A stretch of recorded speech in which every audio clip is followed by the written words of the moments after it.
Corona संक्रमित मरीजों के आंकड़ों में लगातार इजाफा हो रहा है। इसी बीच सभी राज्य बढ़ते संक्रमण को देखते हुए लॉकडाउन का रास्ता अपना रहे हैं। इन्हीं कारणों से राज्य में अब प्रवासी मजदूर पलायन करने पर मजबूर हो चुके हैं और ऐसे में पलायन का सबसे ज्यादा असर रेल जगत पर पड़ता है, जिसे लेकर रेल प्रशासन बिल्कुल मुस्तैद दिख रहा है। गाइडलाइन के तहत रेल प्रबंधन लगातार काम कर रहा है।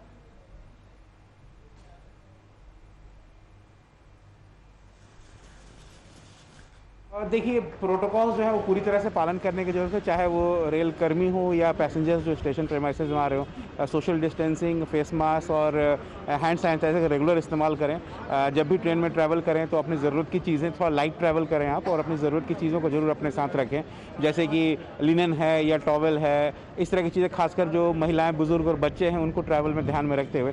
साथ ही जो खाने पीने की चीज़ें हैं वो भी ट्रेन में अब लिमिटेड तरीके से ही सेल किया जा रहा है, केवल पैक्ड फूड ही दिया जा रहा है ऑन पेमेंट।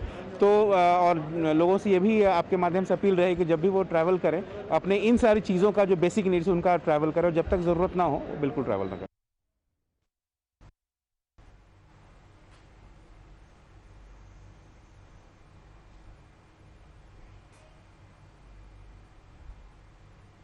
और इस पर अधिक जानकारी के साथ शुभम कुमार हमारे साथ संवाददाता जुड़ चुके हैं रांची से लाइव। शुभम, जानकारी चाहेंगे आपसे कि जिस तरीके से जब लॉकडाउन लगने के बाद से प्रवासी मजदूरों के लिए एकमात्र साधन और एक माध्यम के तौर पर रेलवे को जब देखा जाता है, तो रेलवे किस तरीके से तैयार नजर आ रहा है प्रवासी मजदूरों को उनके गंतव्य तक पहुंचाने में, और किस प्रकार की व्यवस्था रेलवे प्रबंधन की तरफ से की गई है?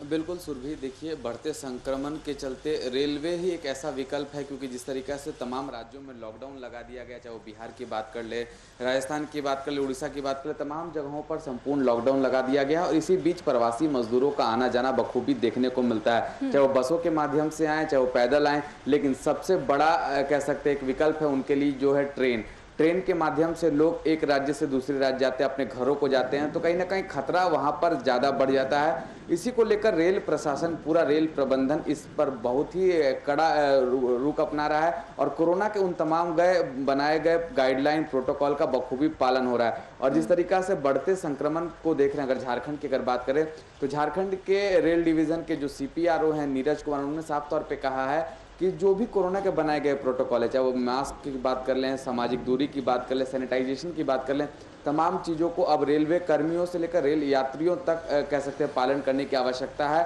तभी जाकर हम इस बढ़ते संक्रमण को रोक सकेंगे। दूसरी बात करें तो जिस तरीका से रेलवे ही एकमात्र ऐसा विकल्प हो जाता है, और कुछ दिन पहले ही झारखंड में लगातार प्रवासी मजदूरों का प्रवेश हुआ है, उनका कोरोना जाँच भी हुआ है।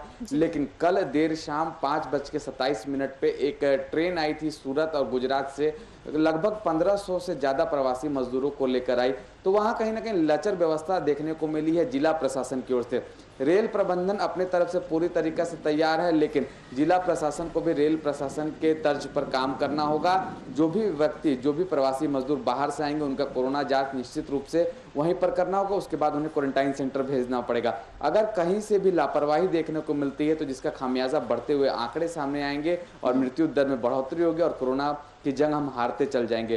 तो हम भी राज्य की जनता से और जिला प्रशासन से अपील कर रहे हैं कि कोरोना के बनाए गए तमाम प्रोटोकॉल का बखूबी पालन करें, और जिस तरीका से रेलवे प्रबंधन अपनी जिम्मेदारी को समझ रहा है, उसी तरह रेल यात्रियों को भी अपनी जिम्मेदारियों को समझना पड़ेगा। जी ठीक है, लेकिन शुभम, अक्सर ऐसी कमियां भी देखी जाती है कि जैसे प्रवासी मजदूर ट्रेनों से स्टेशन पर उतरते हैं तो वो भागने की होड़ में रहते हैं।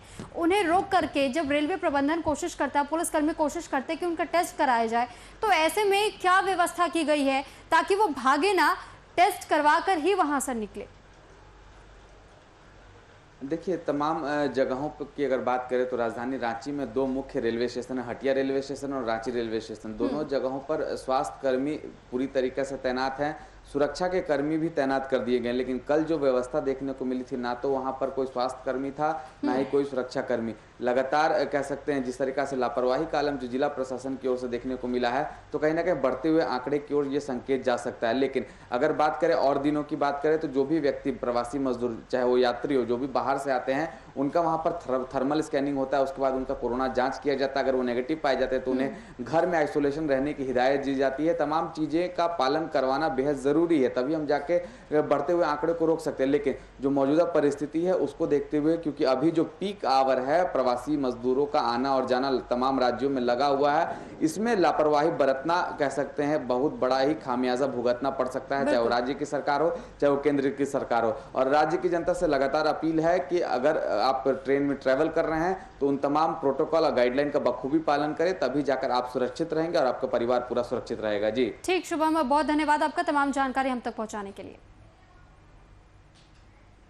तो लॉकडाउन के चलते मजदूरों का पलायन लगातार जारी है और ऐसे में रेल प्रबंधन ने भी अपनी कमर कस ली है और तैयारियां पूरी कर ली हैं, ताकि जैसे ही रेलवे स्टेशन पर प्रवासी मजदूर उतरते हैं तो उनका टेस्ट बिना कराए उन्हें घर ना भेजा जाए।